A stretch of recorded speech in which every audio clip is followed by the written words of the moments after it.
Assalamualaikum warahmatullahi wabarakatuh. Apa kabar anak-anak semua? Alhamdulillah berjumpa kembali dengan Bapak di pembelajaran PAI kita.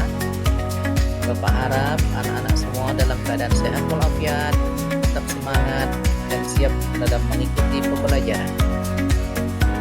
Pembelajaran kita pada pertemuan kali ini akan membahas tentang menyambut usia balik, di mana capaian pembelajarannya adalah peserta didik dapat menjelaskan pengertian balik dengan bahasa yang sederhana dan sesuai dengan usianya. Kemudian diharapkan peserta didik mampu menyebutkan tanda-tanda usia balik secara fisik dan biologis, baik laki-laki maupun perempuan. Adapun tujuan pembelajaran kita yang pertama, 1. Peserta didik dapat menyebutkan tanda-tanda usia balik atau kedewasaan menurut ilmu fikih dengan benar. Kemudian, peserta didik dapat menyebutkan tanda-tanda balik menurut ilmu biologi dengan benar. Dan peserta didik juga dapat menyebutkan kewajiban bagi anak yang telah balik membiasakan sikap bersyukur dan taat beribadah dan bertanggung jawab. Yuk, kita perhatikan gambar berikut. Coba kita lihat secara bersama-sama. Kira-kira anak-anak sekarang sedang berada di fase yang nomor berapa? Apakah di fase nomor 1, 2, 3, 4, 5, atau 6? Yang gambar kakek-kakek ini, kira-kira yang mana? Ayo. Baik, betul. Di fase yang nomor 3. Di fase yang tingkat anak SD ya. Sekarang kita berada di kelas 4 SD. Baik, sekarang Bapak tanya, berapakah usia kalian sekarang? Coba diingat-ingat kembali, berapa usianya? Kalau kelas 1 umur 7 tahun, kira-kira kalau sekarang kelas 4 umur berapa? Balik. Yuk, sama-sama kita lihat gambar berikut. Di situ ada dialog antara seorang bapak dengan anaknya. Dalam dialog tersebut, bapaknya Tengku mengajak si Tengku untuk pergi ke masjid untuk menunaikan sholat. Namun, si Tengku menjawab bahwa dia masih kecil dan belum wajib melaksanakan sholat. Kemudian, ayahnya menjelaskan bahwa setiap orang itu wajib dan melaksanakan sholat.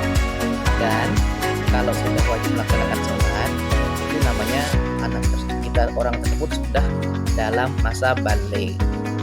Apa sih itu balik? Yuk kita jelaskan lebih lanjut lagi ya. Tanda-tanda balik menurut ilmu fikih.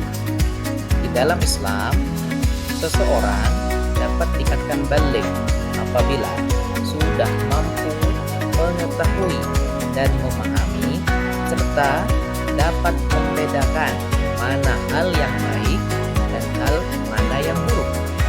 Jadi, kalau kita sudah bisa membedakan mana yang baik, mana yang buruk, mana yang bagus, mana yang tidak, mana yang halal, mana yang haram, itu berarti ada indikasi kita sudah dalam mendekati usia balik. Karena apa? Daya berpikir kita sudah dapat sempurna, normal, dapat membedakan hal-hal yang diperintah oleh agama dan hal-hal yang dilarang oleh agama. Sedangkan dalam segi usia, seseorang dapat dikatakan balik apabila seorang laki-laki sudah mengalami ihtilam atau mimpi basah dan berusia 15 tahun. Sedangkan untuk perempuan dikategorikan sudah balik atau masa dewasa apabila sudah mengalami haid atau menstruasi dan kisaran umurnya dimulai dari usia 9 tahun. Tentunya bagi perempuan hal ini berbeda-beda. Ada yang di umur 9 tahun, ada yang di umur 10 tahun, atau umur 12 tahun, atau bahkan lebih. Tergantung dengan kondisi tubuhnya, hormon yang dimiliki oleh setiap orang berbeda-beda. Sedangkan di dalam ilmu biologi juga membahas tentang balik. Nah, apa sih balik dalam pengertian balik dalam ilmu biologi? Nah, dalam ilmu biologi dikategorikan balik seorang laki-laki apabila 1. Sudah bermimpi basah, yang kedua punggungnya jakun, kemudian suaranya semakin berat, dan tumbuhnya rambut bulu di beberapa titik tertentu pada anggota tubuh. Sedangkan kalau bagi perempuan, yang pertama secara biologi dapat dikatakan balik atau sampai pada usia dewasa. Yang pertama mengalami haid atau menstruasi, kemudian tumbuh rambut di beberapa titik tertentu, kemudian tumbuhnya bagian payudara, rambut yang mulai besar, dan suara yang menjadi lebih nyaring. Nah, sekarang Bapak tanya, apakah anak-anak semua sudah mengalami hal tersebut? Ayo, coba diingat-ingat dan diperiksa. Coba diperiksa kembali dan kenali anggota tubuhnya. Apakah sudah ada tanda-tanda balik pada diri kalian masing-masing? Bagi yang laki-laki, apakah sudah tumbuh jakun misalnya? Apakah sudah tumbuh kumis seperti Bapak? Munculnya jenggot, suaranya serak, atau sudah mengalami ihtilam? Ayo, apakah sudah ada? Saya rasa belum ya. Dan untuk perempuan bagaimana? Apakah di kelas ini sudah ada yang mengalami haid atau menstruasi? Sepertinya belum ya. Oke. Nah, walaupun kita belum mengalami hal-hal tersebut, tetap harus kita pelajari dan pahami agar nanti kita tidak kaget atau terkejut pada saat kita mengalami fase balik nantinya. Bisa dipahami ya. Nah, nanti apabila telah sampai pada masanya, kalian sudah dalam posisi balik, yang perempuan mengalami haid, yang laki-laki mengalami ihtilam. Nah, jangan khawatir, jangan takut, atau jangan bersusah hati. Justru itu merupakan suatu tanda atau alamat kalian sudah sampai pada tahap selanjutnya. Kan harus kita ucapkan selamat. Selamat tuh, kamu sudah balik. Artinya apa? Kamu sudah berada dalam satu langkah menuju pendewasaan. Jadi, apakah yang harus kamu lakukan apabila kamu sudah mengalami tanda-tanda balik tersebut?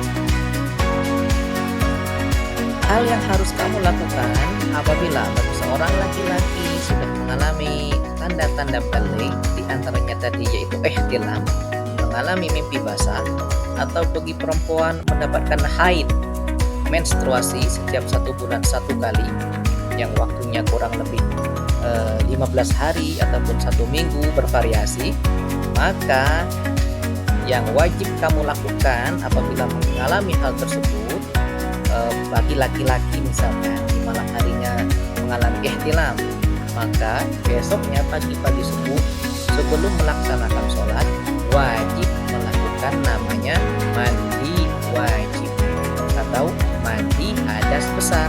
Sedangkan untuk perempuan boleh melaksanakan mandi wajib atau mandi besarnya apabila sudah selesai masa haidnya. Apabila sudah selesai, sudah bersih, dirasa sudah berhenti, maka wajib dia untuk melaksanakan mandi hadas besar. Bagaimana kan melaksanakan mandi wajib tadi atau mandi hadas besar? Ya, caranya adalah dengan cara menyiramkan atau menuangkan atau membasahi seluruh anggota tubuh kita dari ujung rambut sampai dengan ujung kaki secara merata dengan menggunakan air yang suci seraya berniat mandi besar di dalam hati. Ingat, jangan dilupakan meletakkan niat di dalam hati.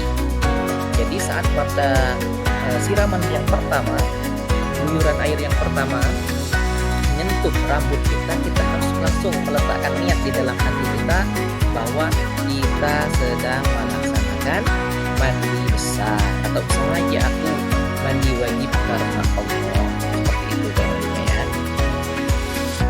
Nah, bagaimana tata cara kita mandi wajib? Tentu ada aturannya.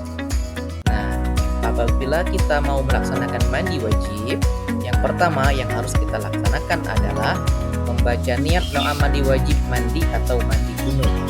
Nah, lafaznya kita ucapkan di mulut, sedangkan niatnya kita tanamkan di dalam hati. Yang kedua, kita mencuci tangan kita sebanyak 3 kali untuk membersihkan tangan dari najis. Kemudian, membersihkan bagian tubuh yang dianggap kotor termasuk pada bagian kemaluan. Setelah dirasa bersih semua, Nah, hadasnya sudah hilang, istinjanya sudah bersih kita laksanakan, mulailah kita melaksanakan wajib seperti yang Bapak jelaskan sebelumnya. Kita guyuri dimulai dari kepala kita secara merata sampai seluruh anggota tubuh kita terbasuh atau terguyur dengan air yang suci. Dan dalam cara melaksanakan wajib diupayakan terlebih dahulu tubuh kita seluruhnya terbasahi oleh air tanpa dicampur dengan menggunakan sabun ataupun sampo, hanya air saja terlebih dahulu. Setelah dirasa semuanya terkena air, baik dari ujung rambut sampai ujung kaki semuanya rata terkena air, barulah boleh kita menggunakan peralatan mandi kita yang lain seperti sampo, sabun, dan segala macam yang ikut membantu untuk membersihkan tubuh. Cuma yang pertama yang penting diingat, hal yang utama yaitu meratakan air ke seluruh anggota tubuh harus dipastikan diguyuri oleh air yang suci dan mensucikan. Apabila kita sedang dalam keadaan berhadas besar atau dalam keadaan janabah, belum punya wudhu ataupun belum melaksanakan mandi besar, atau kalau perempuan itu posisinya sedang haid, nah ada beberapa hal yang dilarang oleh agama dalam bentuk peribadatan yang dilarang untuk dilaksanakan. Ya, bentuk dispensasi ada dari Allah Subhanahu wa taala, misalnya untuk seorang perempuan, ini kita perempuan yang lagi haid ya. Yang pertama, dia boleh tidak melaksanakan sholat. Ya, boleh tidak melaksanakan sholat. Karena apa? Karena sedang berhadas besar tadi, sudah haid misalnya. Yang kedua, tidak boleh membaca ataupun menyentuh Al-Quran secara langsung. Membaca mushaf misalnya, menyentuh Al-Quran itu tidak boleh. Yang kemudian yang selanjutnya, masuk ke dalam masjid walaupun hanya sekedar berhenti sebentar, itu juga tidak boleh. Kemudian sujud syukur dan tilawah, kemudian mengerjakan haji dan umroh dalam keadaan tidak suci, itu tidak diperkenankan. Apabila kita sudah mengalami tanda-tanda balik tadi, ya, seperti apa tadi? Mimpi basah bagi laki-laki, haid bagi perempuan, itu merupakan suatu tanda atau alamat bahwa kita sudah dikenai di dalam syariat menjadi seorang mukallaf. Apa itu mukallaf? Mukallaf artinya orang yang sudah dibebankan hukum syariat, yaitu wajib melaksanakan perintah-perintah Allah dan meninggalkan larangan-larangan yang ada di dalam agama Islam. Contohnya apa? Sudah wajib sholat, wajib puasa, wajib zakat, naik haji atau umroh kalau mampu, berbuat baik. Nah, hal-hal yang berbuat kebaikan sudah bisa dikerjakan dan dapat bernilai pahala. Dan wajib meninggalkan larangan-larangan dari dalam agama seperti mencuri, membunuh orang, zina, minuman khamar. Pokoknya segala sesuatu hal yang berbau maksiat itu harus ditinggal, dijauhi. Karena apa? Tidak diperkenankan oleh agama kita. Bila kita sudah menjadi seorang mukallaf, artinya apa? Semakin dekatlah diri kita dengan Allah, karena kita sudah dibebankan untuk menjalankan syariat Islam, dan kita sudah dibebankan untuk menyebarluaskan agama kita agar semakin dapat dikenal, agar semakin dapat kita teladani, agar dapat semakin kita laksanakan dengan baik.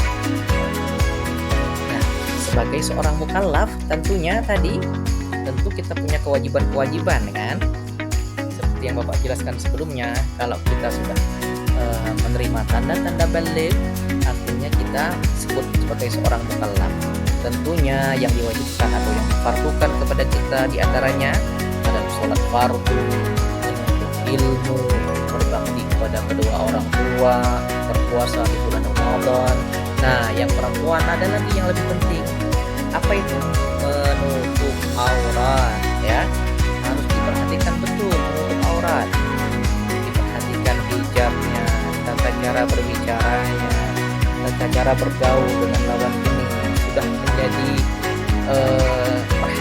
khusus terutama bagi seorang perempuan agar dapat menjaga dirinya zahir dan batin. Itulah kesempurnaan agama kita. Bagaimana tidak kita diatur sedemikian rupa, bahkan dalam hal berpakaian, berbicara, bertindak, berlaku, segala sesuatunya diatur dengan sempurna di dalam agama kita. Itu membuktikan bahwa Islam adalah agama yang hak, Islam adalah agama yang sempurna, pedoman untuk keselamatan di dunia dan di akhirat.